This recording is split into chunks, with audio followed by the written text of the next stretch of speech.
horses do things for horse reasons, not human reasons. So you have to take the human component out of whatever you're feeling when a horse is doing something that you don't expect or that you don't understand.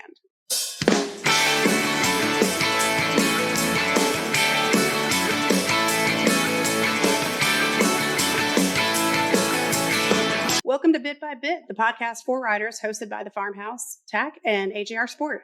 I'm Michelle Drum, e-commerce and marketing director at the Farm House and Amateur Equestrian. With me today, as always, is Adam Rittenberg, owner of AJR Sport. Adam, how's it going?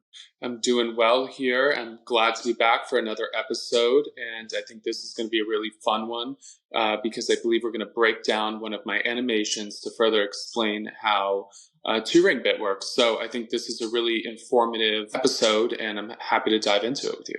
This is called a two-ring bit, and other people might refer to it as a three-ring bit because there are, in fact, 3 rings. However, I don't count the top ring because that is where we attach the bridle. So therefore, I call it a two-ring bit. Pretty interesting bit. Yeah, it's really interesting. And there you can see the hinged mouthpiece, but we'll get into that later. And those are some variations of mouthpieces. So let's talk about this mouthpiece. You can see that's a single joint bit, and you can see that I marked that in red. And the reason why I marked that in red is because single joint bits can, just by popular belief, cause a nutcracker action on the roof, the palate of the horse's mouth. Now, there are horses, as we've spoken in previous episodes, that do not like this. However, there are horses that don't mind it because there's enough room in their mouth, and there's also horses that benefit from it, which gives the rider, of course, more control in some situations. So that is marked in red because, in my opinion, this is the least favorable of the bit options. However, it's still a great option for a lot of horses. Single joint bits are the most common, as we know. So it's not anything bad about it. Okay. And moving on to the next mouthpiece. So this is of course, a double jointed bit, and you can see it's an orange. And the reason why they're color coded in this sequence specifically is only because I'm giving references to the 3 different mouthpieces I'm showing, not as mouthpieces as a whole. So the double jointed mouthpiece, of course, relieves palate pressure, right? It's a little bit nicer for the horse. In my opinion, a lot of horses do like double jointed bits. And so therefore I classified that as the second option, as far as, I don't want to say strength, but comfort, if you will. And then our next option is going to be your hinged bit. Yeah. So we all know I love hinged bits. I've mentioned it many, many times, but specifically a hinged bit on a 2-ring bit is really interesting because the mouthpiece has the freedom to, of course, move on those rings. We still avoid that nutcracker action. We still give horses with low palate, comfort because we're still not getting that nutcracker effect or any pressure on that palate. It's still moving like a door hinge front to back. So that's a super option, in my opinion, for a 2-ring, especially for horses with a low palate or a fleshy tongue. Asking questions just about this bit, like if your horse is real active with his tongue, is there any possibility that this could possibly catch in the hinge at all? Yeah, we addressed that before, but it's a great question to address again because, think about how a bit sits in the horse's mouth. That hinge can't physically collapse between the jaw, right? It's 135 millimeters, and the horse's mouth is probably 130 of it, right? So, it can't bend that far. So no, it can't catch. It can't get stuck. And then the reins. Now, how does this bit work? On this animation, you can see the rein starts on the middle or top loop, however you want to look at it.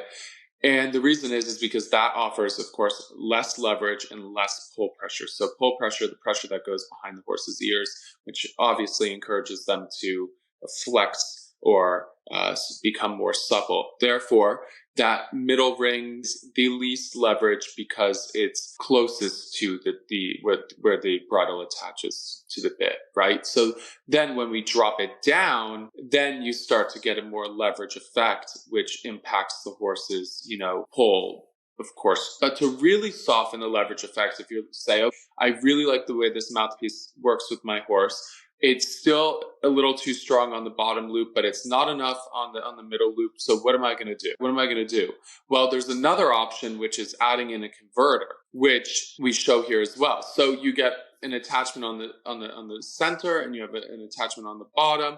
And of course, your rein goes on that converter. And that, let's say, evenly distributes, or depending how you adjust those buckles, can be tighter or looser to give more or less leverage, right?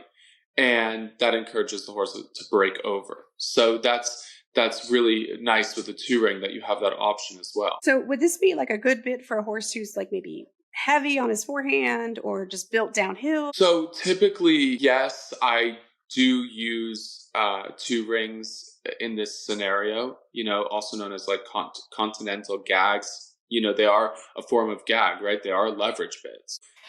Definitely a horse that is heavy, a horse that can just sort of be on its forehand, but it always depends on the mouthpiece as well.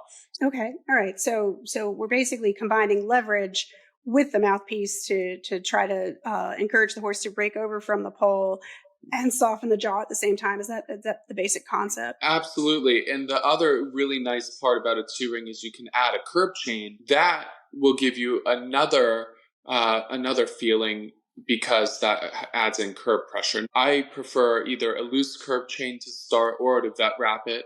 Before you start in with adding leverage and adding curb chains and screwing around with the bridle and all these other things, sometimes just having a nice school, going back to the basics, can solve a lot of these problems. And then you can start from zero and say, how do I rebuild this? How do I get the feeling? This is not a sport of instant gratification. And if you want that to be the sport, then this isn't the one, right? So we have to be patient.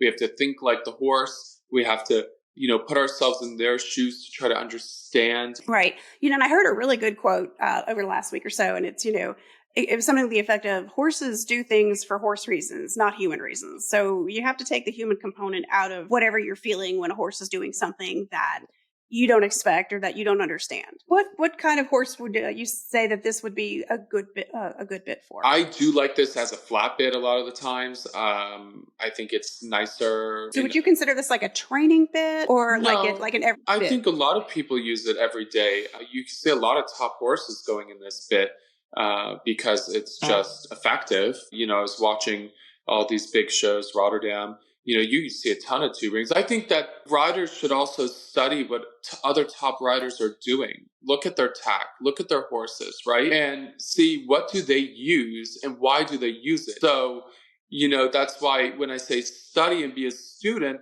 look at what other people are doing and look at the similarities. The only reason I learned what I learned now was through experience, right? Being at Schockemüller, having Ian Miller guide me all these years. But even then, those trainers and those riders, they weren't the ones that taught me about bits, right? Now I consult and help a lot of those riders. Right. So what gave you the idea to design this bit with the hinge? Yeah, I looked at the market as a whole, and AJR was designed to have a more custom nature and less accessible product mainstream. That was our goal. And that was one of my guiding principles. That was one of my, foundations of this company. So when I saw that there weren't a lot of hinge bits, I said, I want to put it on every possible cheek piece to give that variety and option to riders and horses that legitimately need it. And then when it comes to leverage on this specific bit, how do you feel about the length of this bit as a whole when you compare to the different lengths of shank across the board with this style bit? So this bit specifically, because mine are 160 millimeters in length, it's very strategic because that's the legal length. There were a lot of rule changes. We do not guarantee that our bits will be legal. That it's going to be up to you to decide. You have to read your handbook and understand the rules. It doesn't mean not to buy the bit and practice it at home and get the feeling you want, or call and say, how can we modify this bit to make it legal if it's in a certain mouthpiece in a certain style, because there's always a solution. Okay, good to know. Very good to know. As always, we welcome questions from our followers, and drop them in the comments below. And thank you for joining us today. And thank you guys for listening. And let us know what you think about this week's topic. Leave us a comment. And if you're watching YouTube, or send us a message on social media. If you have a question that needs to be answered, we're happy to do it. Until next week, we will see you then. See you.